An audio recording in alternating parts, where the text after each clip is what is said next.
Bueno, qué contenta que está la gente con Julia. Bueno, viste, en este momento, Bueno, bienvenida bueno. Julia, tercera tendencia de la Argentina. Acá está Julia. Bueno, muchas gracias. ¿Cómo estás, Roberto? Julia, querida, estoy tan contento, tan contento. Bueno, gracias. Para mí también, y la verdad que es como una familia esto, ¿no? Sí, ¿nos viste que estamos por mudarnos a La Matanza? A Julia la podemos poner de candidata en Rosario, que es de ahí. Julia te gana, ¿sabes cómo? ¿no? Oh. Esa es una idea ya insistida por Víctor Hugo Morales. ¿Sí? ¿Víctor Hugo te quiere poner candidata en Rosario? No, Mira. lo dicen broma. Acá están diciendo que en lugar del Destape Radio, el Destape Barrio. El Destape Barrio. Claro. Sí, no, y a Víctor Hugo lo hacemos candidato en Uruguay. Nos quedamos con todo. Víctor Hugo es otro ¿Qué? que pudo haber sido. Sí. ¿Sabes Pero qué? claro, sin duda, sin duda. Pero también te corres, ¿no? Tenés que abandonar. Digo, vos cumplís una función muy importante en la Argentina, Julia, y cuando vos te corres y ocupás ese lugar, que por ahí lo elijas en algún momento, dejás el otro también. Sí, es efectivamente así como lo planteas. Es difícil estar en los dos lugares. Por eso también esta participación es en algún punto ajustada a los tiempos y ajustada también a las disponibilidades que nos permite el rol que tengo en el Grupo Provincia. Pero me parece que hay un rol que hay que ocupar, efectivamente, Roberto, y yo los vengo escuchando en la radio con ese desafío en la cabeza. Digo, hay un montón de medios que comunican bien y de periodistas que comunican bien, pero me parece que ustedes entendieron que esta es una etapa, y tienen ahí una pastillita que lo dice. Esta es una etapa en donde somos gobierno, pero hay un montón de batallas que hay que explicar. No solo que hay que dar, sino que hay que explicar para que se puedan dar bien y se puedan dar mejor. Y en la cuestión económica, me parece que ese lugar sigue ahí bastante vacante, ¿no? Bueno, ahí hay hablando de batallas, la batalla por las obras sociales, la batalla por la propuesta que hace Cristina de una salud en donde se unan los presupuestos, porque tenemos uno de los presupuestos de salud más importantes del mundo en términos de PBI, digamos, ¿no? Y la verdad es que tenemos muchas carencias. Y ayer se reunió la CGT mayoritariamente en contra de la propuesta de Cristina, porque es un factor de poder. La verdad es que yo quiero que los sindicatos tengan poder, ¿eh? Yo quiero que los sindicatos tengan poder, pero también quiero que todos tengamos un buen sistema de salud. Entonces, ahí me parece que hay algo para explorar, para reflexionar y para debatir, ¿no? La propuesta de Cristina de hacer un sistema de salud único, en donde se utilicen mejor los presupuestos de los distintos ámbitos, el privado, el estatal y el sindical. Sí. Y bueno, ya se empezó a debatir eso, claramente. Y la pandemia lo puso arriba de la mesa. ¿Te acordás al principio que fue muy fuerte la discusión en torno a quién administraba las camas de terapia intensiva? Si se administraban con una lógica de mercado, del que podía pagar OS de 510 tenía cama y el otro no, o si las administraba todas el Estado en función de lo que se necesitara. Claro. Y me acuerdo en ese momento los sindicatos pusieron a disposición, me acuerdo de SUTEBA, de los distintos sindicatos docentes que pusieron a disposición los hoteles, los hospitales. O sea, la pandemia puso todo eso arriba de la mesa también. Sí. Y lo otro que hay que hablar mucho es cómo vamos a desacoplar estos precios de commodities crecientes en el mundo, y que todo indica, por lo que está pasando en el mundo, por la baja tasa de interés, de los precios locales. Y la verdad es que no hay tantas recetas, ¿no? Digo, si no es retenciones, es ROE, qué sé yo, o sea, Sí. son cupos. Y no están aceptando ninguno de los dos. Estaban hablando hoy de extender y que el paro durara más de 72 horas incluso. Sí. Que es como un paro preventivo, digamos, ¿no? Porque no es por lo del maíz, porque ya lo del maíz la verdad que se flexibilizó, se habló y qué sé yo, está más o menos manejado. Es como un paro preventivo porque ellos dicen, bueno, no, yo quiero maximizar mis ganancias en un momento en que va a venir una etapa de altos precios, y el gobierno necesita desacoplar los precios internos de esa suba de commodities, porque si no la situación va a ser desesperante. Si no, la suba va a costar 1.000 pesos, no 700. Sí, sí. Y ahí, ¿no? No sé cómo lo Sí, ves vos. yo escuché también algo muy loco, Roberto. Efectivamente, los instrumentos no son muchos. La política económica te da la posibilidad de regular cantidad, con cupo, con ROE, te da la posibilidad de regular precio, desenganchando vía retenciones, que pueden ser fijas o que pueden ser móviles, y la verdad que ante la volatilidad del precio internacional, que sea móvil a veces es mejor. Y escuché de algún que otro comunicador o economista afín al campo que en realidad debería existir alguna regulación de precios de parte de algún organismo público o de parte de alguna empresa que haga como una especie de banco central de granos. ¿Una junta de granos? ¿Junta Nacional de Granos? En realidad, bueno, parecido, ahí el IAPI en realidad también exportaba, pero claro, en este caso sería eso, precio sostén, cuando baja el precio salgo a comprar, cuando sube el precio salgo a vender. El precio sostén podría ser también una medida, pero la realidad es que cualquiera de esas opciones después, en los hechos concretos, significa una oposición de estos sectores a esas opciones de política. De hecho, yo creo que esta opción de cupo que se está aplicando, o si se quiere que se aplicó como una medida, como vos decís, Roberto, preventiva, hasta como un aviso de parte del gobierno y los productores diciendo yo no quiero que esto siga hacia adelante en la cosecha que viene a partir de marzo. Bueno, es una de las medidas posibles. Pero si el precio sigue subiendo, vos tenés que moverte al ritmo del movimiento de ese precio con la política económica. Es que no le va a quedar otra al gobierno, no va a poder permitir que los alimentos sigan subiendo. Ahora, hay una buena pregunta ahí para hacerse, porque el campo está envalentonado, se ha empoderado después de 4 años de macrismo. Ahora, ¿podrá realmente el campo convalidar su protesta como lo logró en 2008? ¿O esta es una sociedad que la está pasando tan mal que difícilmente, si el gobierno explica bien de qué se trata, el campo pueda ganar una batalla cultural en este momento?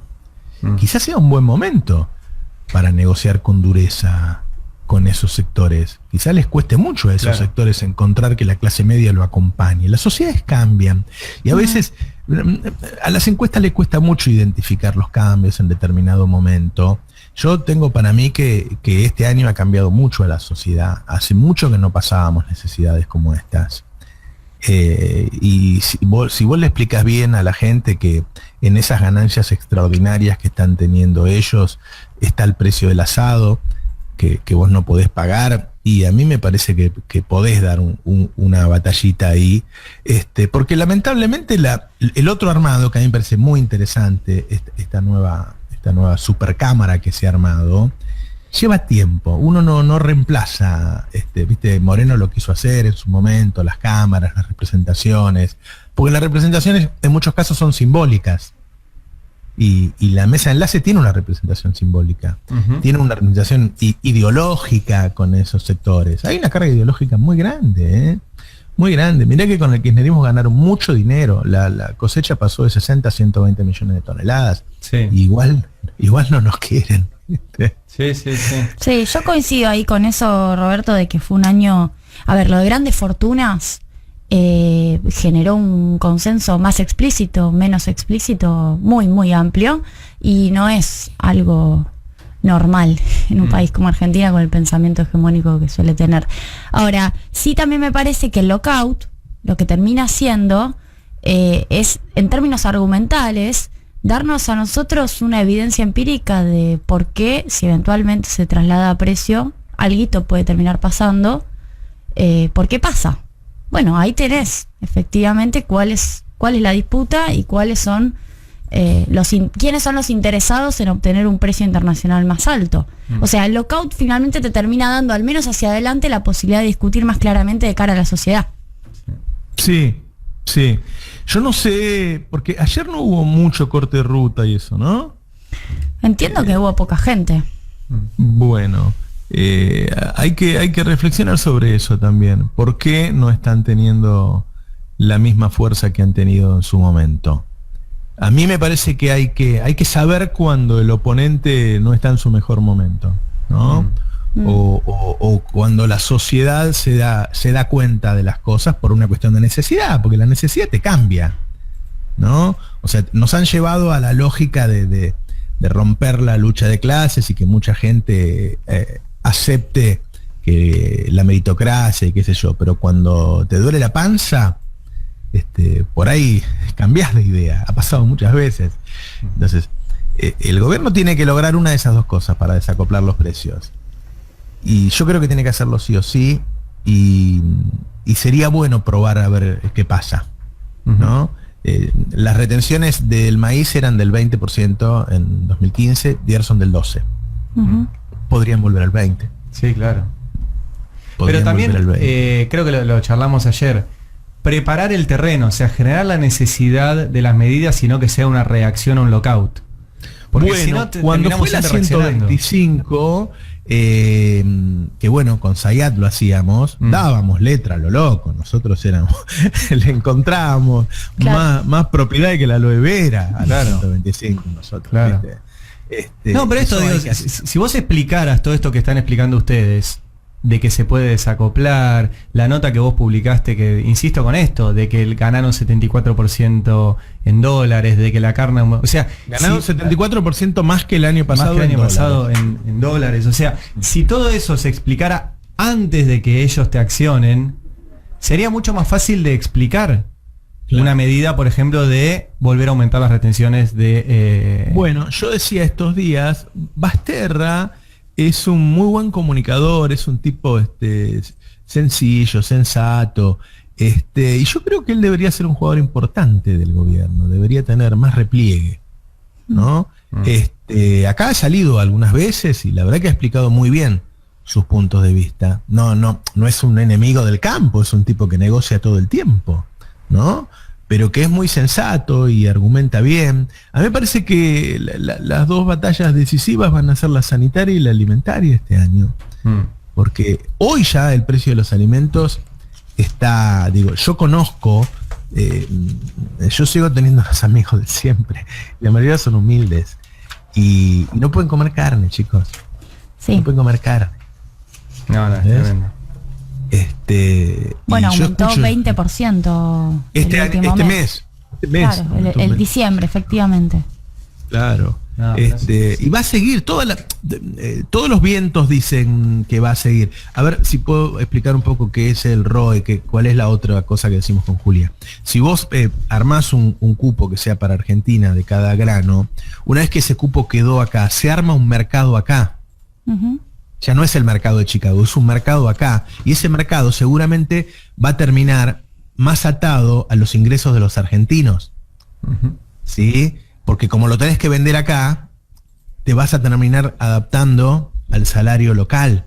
En cambio, hoy, al no tener cupo, vos competís con el salario inglés o alemán, que creo que eso fue lo que dijo el presidente o uno de sus colaboradores. Eso es lo que quiso decir. No quiso decir que nosotros ganamos como los alemanes o que acá la carne cuesta lo mismo que en Alemania.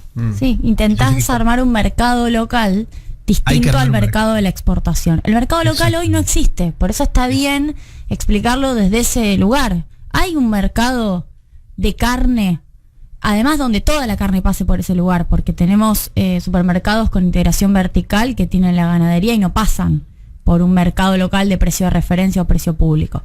Digo, un mercado local de carne, eso no existe. Claro que después aparece por derecha el pedido de, bueno, que el mercado local tenga los peores cortes.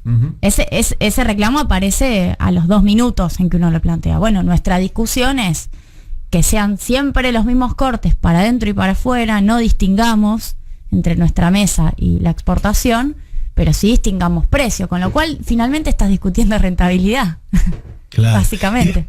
Y después discutir la palabra retención es una palabra ideológica. ¿Sí? Vos me retenés. O sea, ellos logran siempre instalar el lenguaje, que bueno, primero es el verbo, ¿no? Luego pensamos nosotros con su lenguaje, y es muy complicado si ellos te instalan las palabras. En realidad son tipos de cambio diferenciales, que Julia seguramente lo debe haber estudiado mucho, y que vos lo haces dependiendo de tu matriz productiva. ¿Sí? Si vos tenés una industria que ponele que esté en el segundo pelotón en el mundo, qué sé yo, porque tampoco es que somos de cuarta, tenemos una industria que con el kirchnerismo además creció mucho, ¿sí? Pero tenemos un campo que si no es el número 1, es el número 2 del mundo.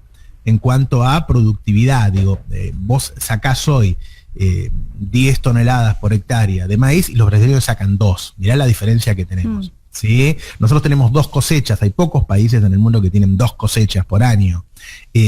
Entonces, si vos tenés un sector que es tan productivo y el otro que está en la media, es obvio que ambos, para competir, necesitan distintos tipos de cambio.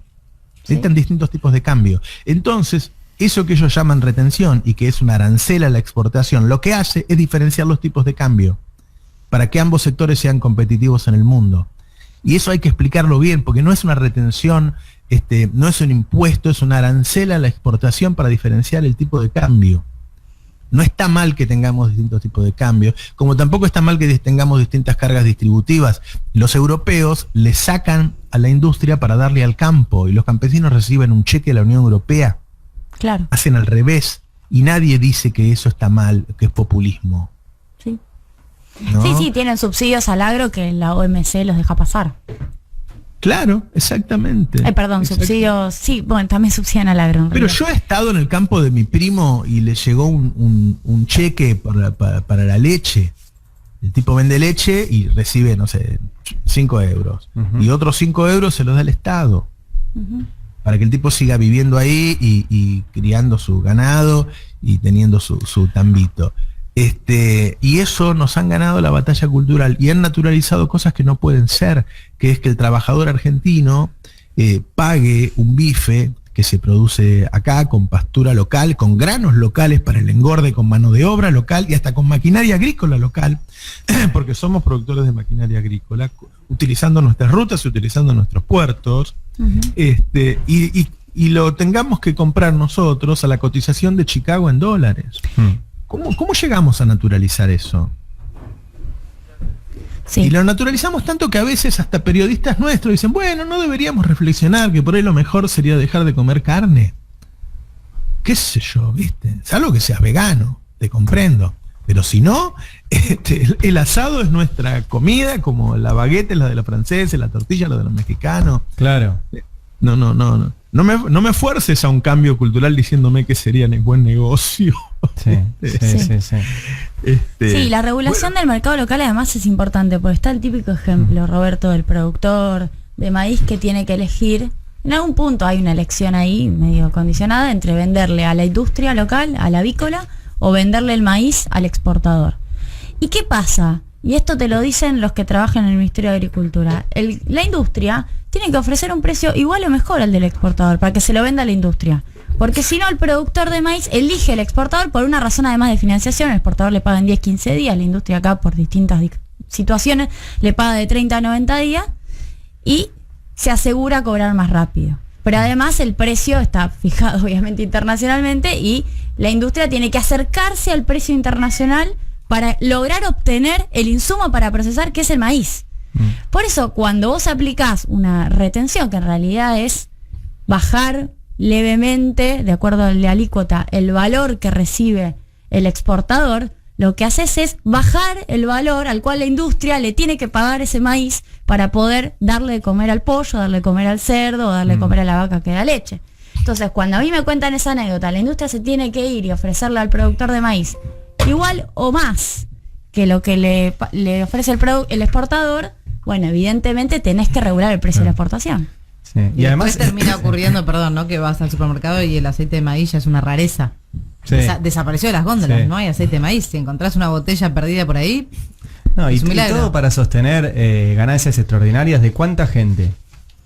Bueno, acá no tengo el listado a mano, pero las exportadoras son 10. Mira, ayer miraba Son de 10 empresas maíz, y cuántas familias. las primeras 4, si no me equivoco, concentran cerca del 50% de la exportación de maíz. Por eso, o sea, todo para mantener ganas. No es que no ganen, es que ganen un poco menos.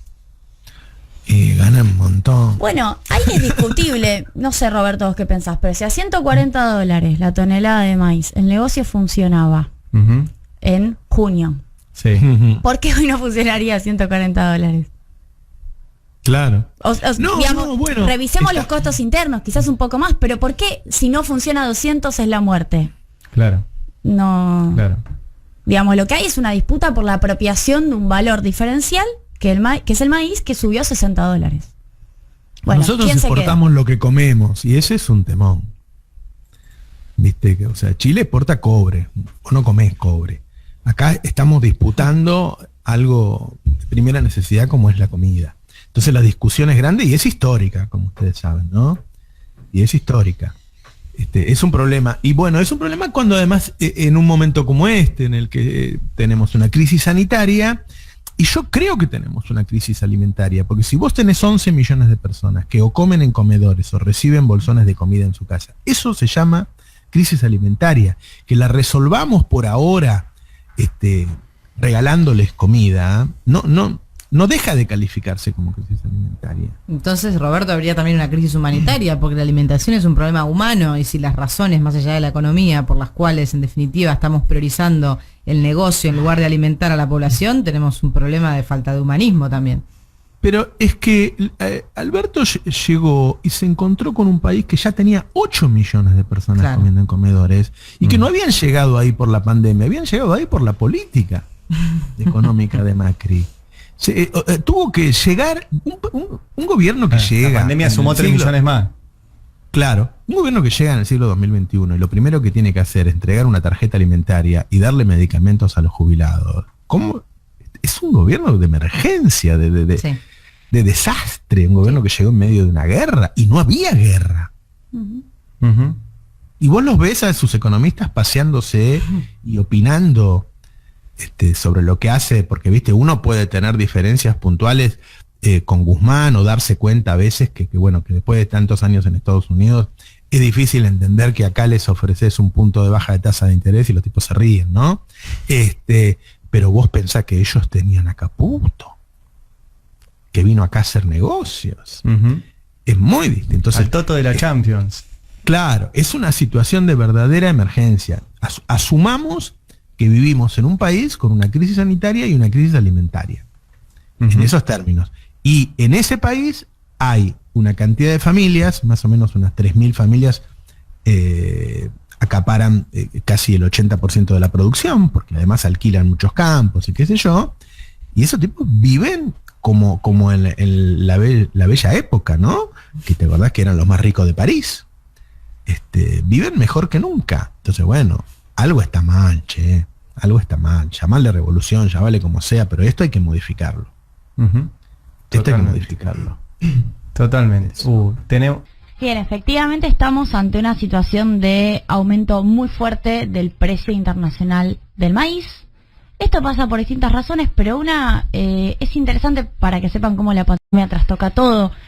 El maíz se usa para producir etanol en Estados Unidos. Estados Unidos es uno de los principales productores de maíz del mundo, y por la pandemia el etanol, que se usa como combustible para el transporte, obviamente dejó de ser tan demandado, y eso hizo que no aumentara tanto como venía aumentando el precio. Mira, o sea que está en precio récord y podría haber aumentado mucho más. Con el aumento, no, lo que ocurre es que con el aumento de la circulación, que ocurrió, podríamos decir, de manera sincrónica en distintos países, empezó a repuntar muy fuerte el precio del maíz, y hoy estamos en estos $200 la tonelada, que es un valor récord, y es un valor que va a seguir fuerte, ¿no? Además, obviamente, hay una exportación muy importante, en el caso argentino, que Argentina tiene un componente especial. Es uno de los países que más maíz produce en el mundo, pero exporta más que lo que consume. Lo que consume en general es para la industria, industrialización vía carne porcina, carne aviar, lácteos y también podemos decir molienda, los molineros. En el caso, por ejemplo, de Brasil y Estados Unidos, se consume más, no porque se come, sino porque se usa para la industria y finalmente se come, aunque también se exporta a esa industria después, que lo que se exporta hacia afuera. Entonces, hay en general una discusión de, vamos a exportar el maíz así como está, commodity, o vamos a meterlo en carne y exportamos carne. Esa es una discusión que me parece relevante para entender, por eso digo que están linkeados. Ahora, hay distintas relaciones, por eso yo digo que hay que estudiar las cadenas, y no es algo que hagan los economistas, ni las economistas en particular, y no es algo que haga mucha gente en particular, es algo que hay que hacer, y que hay que hacer incluso desde el Estado. El maíz se relaciona de una manera específica con la carne vacuna y se relaciona de otra manera con la carne aviar, y podemos ir con la carne porcina. Pero hay una relación con la carne aviar estrecha, que es el 70% más o menos del costo termina siendo explicado por el maíz. Por lo cual, esta medida concreta que se está aplicando, que algunos podrán llamar como preventiva, como aviso, como una manera de decir, a ver, falta maíz, el sector avícola no lo tiene. Si el sector avícola no lo tiene y no sé a qué precio se lo van a vender, eventualmente cuando aparezca el maíz, tampoco sé a cuánto va a procesarse y por ende venderse el pollo al supermercado, y no sé a cuánto te va a vender a vos el supermercado el pollo, Yo te digo, espera, no exportemos más y garanticemos un precio para el mercado interno, que es un precio para el procesamiento. Fundamentalmente estamos hablando del pollo. Sí. Ahora vamos a la carne vacuna. Ahora, esto significa que efectivamente no hay un problema necesariamente de cantidad de maíz. Cuando uno suele aplicar cupos o medidas en términos de restricción cuantitativa, está pensando en cantidades. Está pensando en, a ver, vamos a ponerle números, 58 millones de toneladas es más o menos la producción de maíz. Digo más o menos porque es un más o menos. Todos los datos son estimados y eso es un desafío de las estadísticas públicas y también, diría, privadas, que tienen que poder contar cuánto se mueve de maíz, cuántos kilos de maíz entran en alimento balanceado a alimentar a los pollos, a alimentar a las vacas. Eso es un mercado muy poco transparente, pero lo que digo es 58 millones de toneladas, más o menos son 20 para el mercado interno y otras 38 para la exportación. Así se divide. Sí. Hasta ahora la exportación ya cumplió un cupo de 31 y quiere poder exportar más, digamos, esa adicional los quiere poder exportar. Sí. Y el mercado interno, en teoría la industria compró solamente 11 millones de toneladas, le faltarían comprar unas 9. Y lo que hay es que no aparece la oferta de maíz, sobre todo para las granjas avícolas. Entonces, ante el riesgo de que eso se venda afuera, y sobre todo se actualiza el precio de $200 la tonelada, y la granja avícola o el productor de leche, tambero, o el molinero termine pagando un precio internacional muchísimo más grande que los $140 la tonelada de mitad de año, bueno, paramos un poco la pelota y tratamos de que el precio se deprima. Eso es lo que ayer Navarro lo graficaba así, el precio del pollo se define en Chicago. Sí. El precio del pollo argentino, producido en tierra argentina, con productores argentinos, con maíz argentino, con salarios en pesos, con transporte en pesos y que se traslada por rutas argentinas, se define en Chicago. Y ahí lo que vos tenés... Es un problema eso. Por eso, y lo que vos tenés que transparentar es cuáles son las herramientas que vos tenés como Estado para desenganchar eso. Y pongámoslas todo sobre la mesa y tengamos una negociación, que es la que está teniendo el gobierno en este momento con las entidades, para razonablemente desengancharte de un precio que no es tu precio asociado a los costos que explican el valor de producción final. Claro. Entonces, tenés varias herramientas. Una es el cierre de la exportación, que sería una especie de cupo a mercado interno, de alguna manera. Toda herramienta tiene pros y tiene contras. Te hago un paréntesis. Se cerró la exportación, pero no lo vendieron adentro tampoco, o sea, lo guardaron. Bueno, en realidad, ¿cuál es la contradicción de este conflicto? Y ahora sigo con la otra explicación. Que, en teoría, si el maíz no lo tienen los productores, o tienen una parte menor, porque en realidad yo creo que está repartido, supongamos que son, primero fueron 5 millones de toneladas, después fueron 10 millones de toneladas. Los productores aviares, decís. No, los productores de maíz. De maíz. Ahora estamos discutiendo quién tiene el maíz y quién quiere acceder a la exportación de maíz. Entonces, digamos, si no se entiende, me paran. Ahora, si son 5 millones, supongamos, y son 1.200.000 las toneladas de maíz que tienen los productores, que es un poco lo que el gobierno está habilitando con las 30.000 toneladas diarias, más o menos da ese valor. Hay otras 4 millones de toneladas, o mucho más, que tiene el sector exportador, que no lo declaró aún. Hay un esquema de declaración jurada de venta al exterior, de JB, y que lo que tiene que hacer es no exportarlo, porque para eso se cerró, y venderlo a la industria en el marco de un acuerdo. Ese es el acuerdo que se está haciendo en este contexto. Por ende, si vos estás yendo a la ruta porque entendés que a vos te cierran la exportación, cuando en realidad el maíz mayormente ya está cubierto el cupo de exportación, y para enero y febrero es el único momento en el cual se cerró, pero para la campaña que viene vas a poder exportar, no tiene ningún sentido la medida. Claro. Porque vos lo que estás haciendo acá es reclamar que el exportador que tiene el maíz lo pueda vender, pero vos mayormente no lo tenés al maíz. Entonces estás reclamando para que el exportador acceda a los $200 del valor del maíz a precio internacional. Pero no estás reclamando porque vos querés acceder a la exportación y no podés. Porque mayormente ya el productor vendió todo. El productor en general vende cuando termina la cosecha. Y ¿estas después entidades nuclean va productores haciendo mayormente o exportadores? Bueno, en realidad tenés dos grandes entidades que se están enfrentando, en este caso están sosteniendo el lockout. Una es la mesa de enlace y después está la Federación Agraria. Claro. También está CRA, no está con Inagro, ¿no? Pero, a ver, ¿por qué explico esto? Porque gran parte de la discusión es quién se beneficiaría con la exportación y con el acceso a los $200 la tonelada. ¿Y quién se queda con el margen de los $60 de diferencia que pasaste de los 140 que valía el maíz hace 6 meses a los 200 que vale hoy?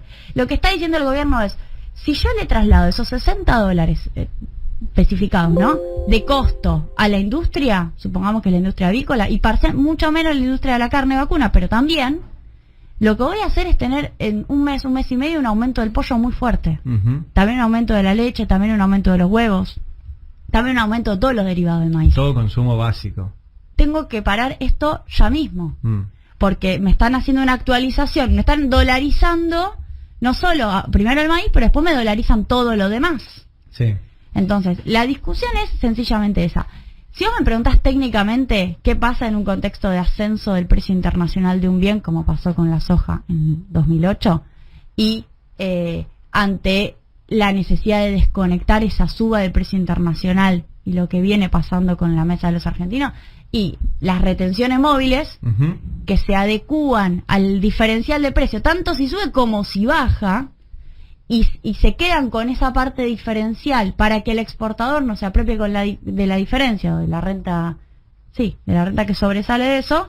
Bueno, son técnicamente la herramienta más lógica, más razonable, si uno lo piensa en términos técnicos, digamos, ¿qué es lo que hay que hacer? Y hay que ir moviendo la herramienta en la medida en que se mueve el precio internacional. Ahora, esto puede pasar después de marzo también, ¿no? La pregunta es, ¿qué pasa si sigue aumentando el maíz? Incluso después de marzo, cuando la medida esta de cierre se termina y cuando todos pueden declarar para exportar sin ningún tipo de limitación. De hecho, ya hay, por eso digo que no es cierto que está cerrada la exportación, como dicen los exportadores. Ya hay declaraciones de exportación para la campaña que viene, para marzo. Claro. Para marzo, para abril, para mayo, para junio. Ya están declarando. Uno declara y después exporta, ¿no? Sí, o sea que el temor es que si sigue subiendo el maíz, no siga subiendo el precio de los alimentos a nosotros. Lo que digo es, esta es una medida, exactamente, vos tenés que hacer algo para el 2021 que te permita desenganchar siempre. Siempre tenés que lograr desenganchar. La retención es el mejor elemento o la mejor herramienta para el desenganche. No se le gana con nada. Uno siempre dice, bueno, es un tema recaudatorio. Sí, también recaudás, cada vez recaudás menos. Ahora no sé si no estamos en un 50.000 millones de pesos al año, estamos mucho menos de lo que se solía recaudar de retenciones. En pesos, hay una idea, no sé, un sentido común que cree que las retenciones recaudan en dólares. Error, recaudan en pesos, es recaudación fiscal en pesos. Los dólares se liquidan en el mercado único libre de cambios y se le paga también además en pesos al productor, se le liquida en pesos. Ahora, lo que hay que hacer es encontrar la manera, y yo creo que se decide el cierre de la exportación como una especie de cupo, que no es un ROE. El ROE es distinto. El ROE, que es lo que dijo Cristina en el discurso la última vez, es otra cosa, es asignar previamente los cupos de exportación a determinados sectores, en general se hacía con cámaras, y ahí, por ejemplo, favorecías a los chicos que no accedían a la exportación y le dabas el cupo, y también lo que hacías era cuidar la cantidad de maíz, de trigo, de lo que tuvieras para el mercado interno, ¿no? También había ROE de carne, nosotros teníamos ROE de carne. Entonces, hasta acá la explicación del maíz. Yo sé que es complejo, es un tema que no es fácil. Bueno, pero es lo que vale se está la pena entenderlo, ahora. porque vas a comprar pollo, vas a comprar huevos, ¿qué pasa? Bueno, ¿y qué pasa con la carne? ¿Y qué vacuna? pasa con la carne? La carne viene aumentando antes de todo esto. Viene aumentando por la demanda china. La demanda china es histórica, está lo que yo dije antes, está desestructurando el funcionamiento del mercado de la carne. Nosotros en general exportábamos muy poca carne, llegamos a consumir el 90%, ahora estamos consumiendo el 70% y estamos exportando el 30%, un poco menos, el 28,9%. Y eso está generando una suba, obviamente, del precio muy fuerte. Además, la suba del maíz te impacta sobre los precios de la carne. Esto también es importante. ¿Te impacta igual que en el pollo? Bueno, es una discusión. ¿Cuál es la discusión? El modelo de negocios de cada productor y cómo utiliza el feedlot cada productor. En general, se asume que todas las vacas pasan en un 70% por feedlot, un 30% no. Ahora, ese 70%, los que te analizan el costo infinito te dicen, ojo, porque el feedlot es la última parte de la alimentación, en el medio tenés tener la vaca, comprarla, tener el ternero, alimentarlo, generarles pastura, y después viene el feedlot. Sí. La alimentación es decir con maíz, eso es el feedlot. Con lo cual, yo tengo un dato del Minagri que no es actual, pero es un dato de hace 2 años, que decía que solamente un 8% del precio del maíz impactaba en la producción de carne vacuna. Pero eso en términos teóricos. Después tenés feedlots que alimentan un montón con maíz, entonces eso te puede aumentar a 20, 25, 30%. Bien. Pero sí impacta fuertemente también el precio del maíz. Entonces, en este contexto en donde tenés demanda de China que hace 8 meses que te viene empujando por carne, Sí. más que te aumenta el maíz, más que viene pasando otra cosa, porque nunca analizamos en términos financieros cómo piensan otros sectores más allá de los que compran dólares.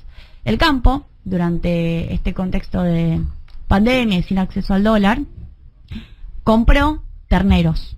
Una manera de cuidar tu poder adquisitivo o tu activo, si querés, Sí, como otro de invierte manera en ladrillos, dolarizada, ellos invierten en en lugar de ladrillos, terneros. Eso también fue aumentando el valor del ternero. De hecho, uno mira y eso fue pasando en Argentina muy fuertemente. Además, los que vieron que la demanda china venía aumentando dijeron, bueno, esta es una inversión. Sí. Es una reserva de valor, técnicamente sí. en términos económicos. Así como el dólar es una reserva de valor, el plazo fijo Invierto en podría ser, terneritos. el ternero puede Yo me ser una podría reserva de comprar un valor. ternerito, ¿eh? El tema es que lo liquido. Bueno. No, Bueno. los hijos no van a querer. No. Con esto que les estoy diciendo, Sí. que la carne además puede tener un fenómeno de aumento de precios, puede seguir atravesar ese aumentando. fenómeno más aún. Por eso tenés que parar la propagación que arranca en el inicio de la cadena, que es el maíz, y que te va generando un aumento fuerte en todos los demás productos. Bien. Yo creo que acá hay una oportunidad. Si efectivamente ocurre la negociación en la cual el gobierno logra que estos exportadores o estos sectores, después vemos quiénes, pero yo hipotetizo que son exportadores que tienen por demás maíz que no van a exportar. Sí. Se van a sentar y se lo van a vender a distintas granjas avícolas, algunas muy famosas, otras no tanto. Bueno, el gobierno tiene la oportunidad de estar viendo ese proceso de encadenamiento productivo en vivo y en directo y regulándolo y siguiéndolo. Bien. Vos le vendés a este precio y la granja avícola lo procesa y me lo va al supermercado a este precio y el supermercado me lo debería vender a tal precio. Es como un laboratorio de la Sí. cadena del maíz. Muy bien, bueno, ahí tienen un poquito la explicación de qué está pasando con el maíz, con la carne y con el lockout que hoy cumple su segundo día de la mesa de enlace.